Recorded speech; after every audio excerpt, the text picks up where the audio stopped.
ألم نشرح لك صدرك ووضعنا عنك وزرك الذي أنقض ظهرك ورفعنا لك ذكرك فإن مع العسر يسرا إن مع العسر يسرا فإذا فرغت فانصب وإلى ربك فارغب.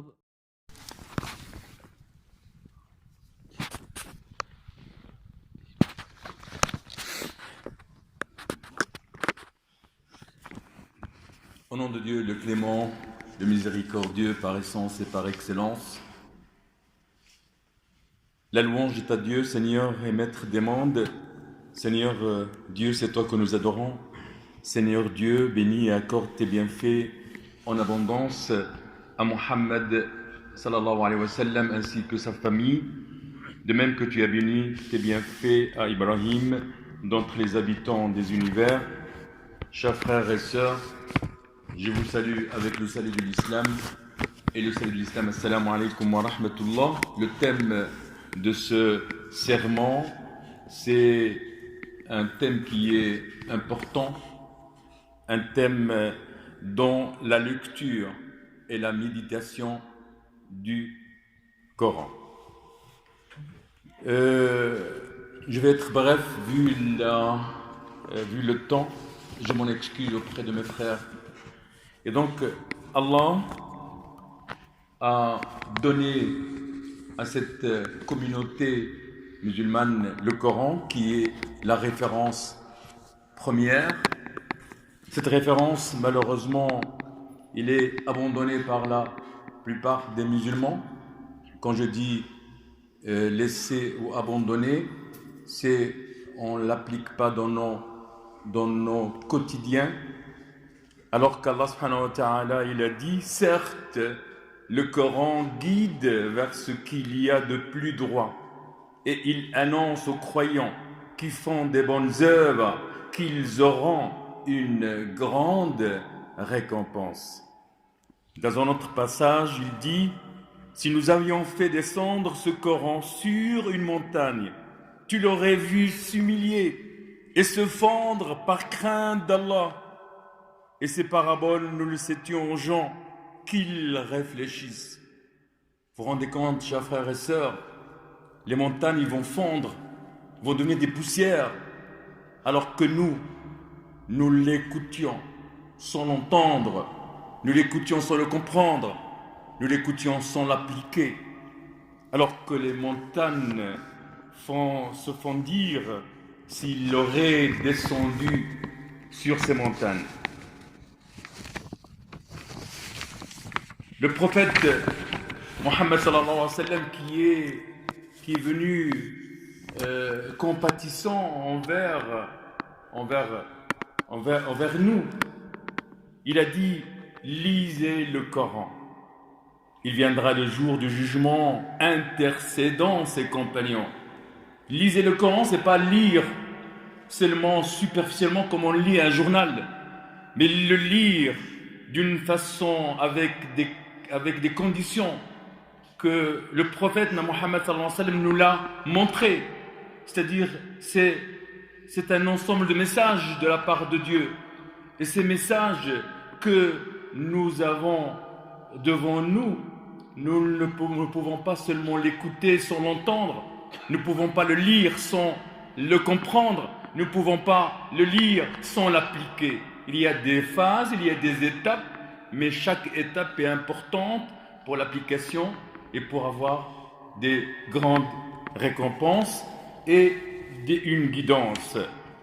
Allah, l'exalté soit-il, il a dit Alif Lam Mim, ce sont des caractères codés, qu'il y a des interprétations certes, mais c'est parmi les miracles coraniques. Le Coran, c'est un livre, pas seulement la lecture spirituelle, mais il nous a donné l'histoire, il nous a donné des sciences, il a parlé des sciences, il a parlé des paraboles, plein de choses, plein de droits, le droit fiscal, le droit pénal, le droit de tout. tout, il n'a laissé rien du tout. Il a parlé de tous les détails. C'est nous qu'on est très loin du Coran et de la philosophie coranique. Qu'est-ce qu'il dit, Allah subhanahu wa ta'ala? Il dit, c'est le livre au sujet duquel il n'y a aucun doute. C'est un guide pour les pieux. Vous vous rendez compte? Si vous voulez la piété, si vous voulez la guidance, retournez à ce livre. Certes, il est de notre devoir, chers frères et sœurs, de faire énormément d'efforts, énormément d'énergie, de point de vue matériel et spirituel, afin d'apprendre la lecture authentique qu'on doit avoir, des assises, des rencontres avec ce Coran. Mais pas seulement écouter seulement la psalmodier avec une certaine chanson, mais lire et écouter profondément et l'appliquer premièrement en nous et deuxièmement auprès de nos proches et bien sûr, pourquoi avec nous les musulmans.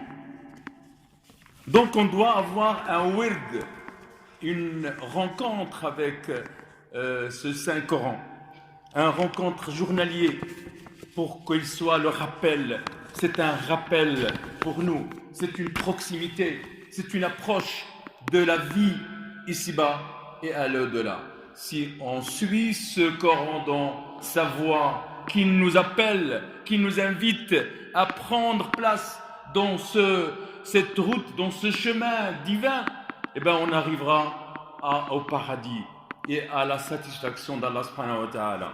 Uthman radiyallahu anhu, qui n'est pas n'importe quel musulman, il était un compagnon du prophète Mohammed sallallahu alayhi wa sallam, troisième calife, qu'Allah ait pitié de son âme, a dit: si nos cœurs seront purifiés de quoi? De tous les maux qu'on a nous maintenant, on se passera point de la parole de notre Seigneur.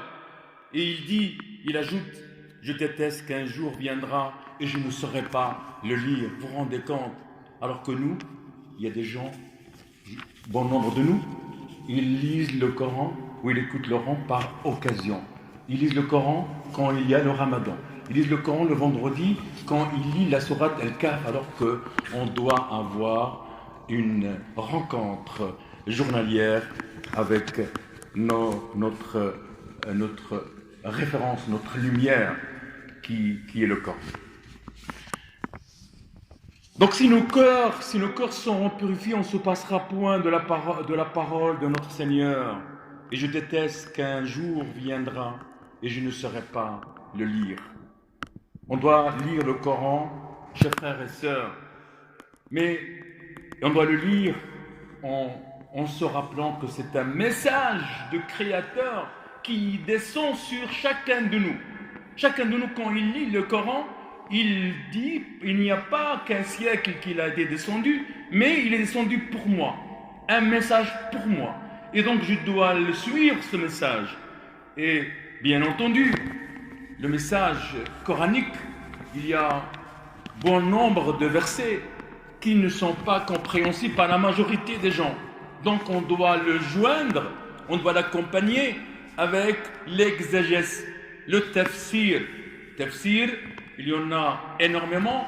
Notre imam, il vient de rappeler qu'il y a un des exégèses qui est Sayyid Qutb, où il parla de l'ombre, à l'ombre du Coran, fi dilal al-Qur'an, où il a parlé que les compagnons du prophète sallallahu alayhi wa sallam, ils étaient le Coran qui marchait.